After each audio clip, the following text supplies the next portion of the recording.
Bonjour à toutes et à tous, bienvenue sur ce nouveau Flash FF, je suis encore une fois ravie de vous retrouver. On se retrouve cette semaine encore pour faire le point sur les actualités de la semaine passée.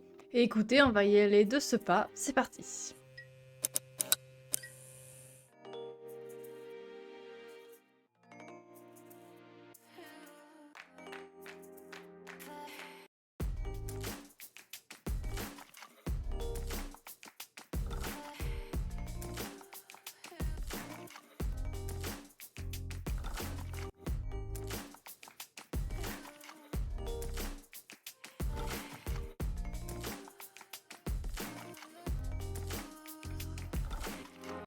Et on commence tout de suite avec la Ligue des Champions, puisque nous avons eu les matchs retour des quarts de finale, avec pour commencer LOL qui n'a fait qu'une bouchée du Bayern de Munich en deuxième période, et qui termine son match sur le score de 4-1, et qui sera rejoint par Arsenal qui a finalement réussi à renverser la tendance en battant le Real Madrid 3-0 après s'être fait battre 2-0 au match aller. De l'autre côté du tableau, on a Barcelone qui a terrassé Wolfsburg 6-1 et qui affrontera Chelsea qui a réussi à battre Manchester City 3-0. Je vous partage aussi les dates de ces demi-finales avec les matchs allés qui se joueront les 19 et 20 avril et les matchs retour qui se joueront le 27 avril.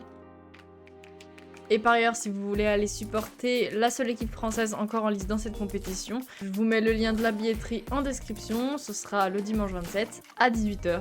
Qui dit nouvelle trêve internationale la semaine prochaine dit nouvelle liste des Bleus, avec quelques informations importantes à noter puisqu'on a le retour de Clara Matteo qui était blessée lors du dernier rassemblement, mais aussi les retours de Delphine Cascarino et Kenza Dali qui n'avaient pas encore commencé leur saison avec leur club aux États-Unis et qui donc n'avaient pas été retenus par Laurent Bonadei. A noter que les prochains matchs des Bleus se dérouleront les 4 et 8 avril et seront contre la Suisse et la Norvège. En parlant des États-Unis, Jace a rejoint les Gotham FC en provenance de Manchester United. Si vous vous souvenez, je vous avais déjà parlé de cette joueuse et du fait que son club avait tenté de la prêter aux États-Unis alors qu'elle assistait aux obsèques de son frère. Et bien sachez qu'elle y restera jusqu'à la fin de la saison américaine, un prêt avec en option la possibilité de rester définitivement au club américain après la fin de son contrat.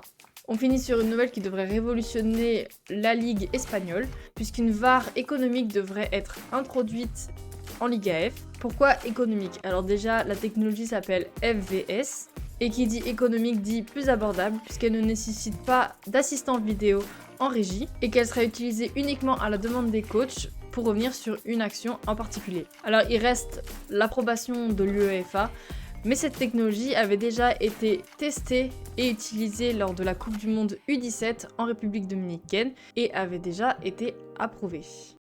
Et voilà, c'est tout pour ce Flash FF, j'espère que vous avez appris encore une fois quelques petits trucs.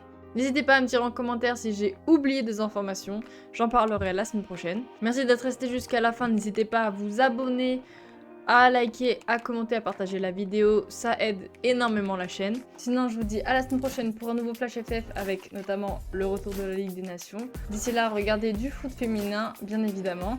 Moi, je vous dis à bientôt.